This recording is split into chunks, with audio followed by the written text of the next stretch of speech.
Thomas Soto. Le vrai faux de l'info de la matinale avec Jean-Philippe Ballas. Bonjour Jean-Philippe. Bonjour Thomas. Ce matin, on revient sur l'interview de Manuel Valls hier matin au grand rendez-vous sur Europe 1. Et il y a quelques bonnes nouvelles, nous dit le Premier ministre. La baisse du prix du pétrole, tiens par exemple. La chute du prix du pétrole représente 350 € de pouvoir d'achat annuel en plus en moyenne pour chaque ménage.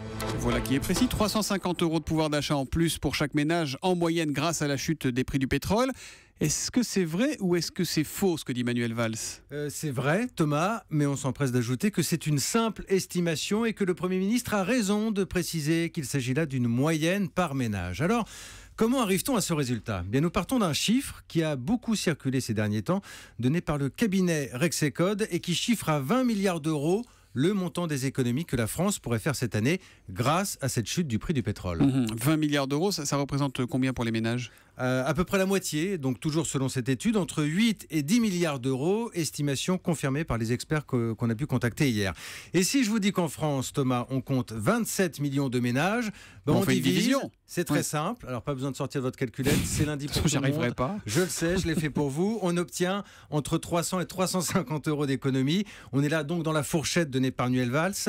Une estimation, encore une fois, à la louche, pour dire familièrement. Concrètement, Jean-Philippe, on les retrouve où ces économies ? On les retrouve concrètement dans le chauffage au fioul, par exemple, 350 € d'économie sur une année. Alors, vous me direz, tous les Français ne se chauffent pas au fioul.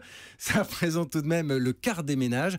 Et puis, bien sûr, il y a les économies à la pompe, sur le gasoil notamment. Pour un plein à 50 litres, Thomas, vous payez entre 6 et 7 € de moins. Et sur une année, forcément, ça compte. Évidemment. Et cet argent, les Français vont le dépenser ou pas, Jean-Philippe ? Ça, c'est la grande question. Manuel Valls parle de 350 € de pouvoir d'achat.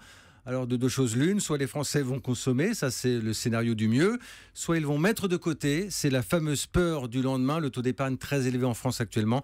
Les conséquences évidemment ne seront pas les mêmes pour notre économie. Là, ça ne remet pas du carburant dans l'économie pour rester dans la thématique. En tout cas, c'est un vrai pour Manuel Valls quand il estime que la chute du prix du pétrole représente 350 € de pouvoir d'achat pour chaque ménage en moyenne. À la louche. À la louche. Le vrai faux de l'info de la matinale de Jean-Philippe Ballas, lui est toujours précis. C'est tous les matins après le journal de 7h30 sur Europe 1. À demain Jean-Philippe. À demain.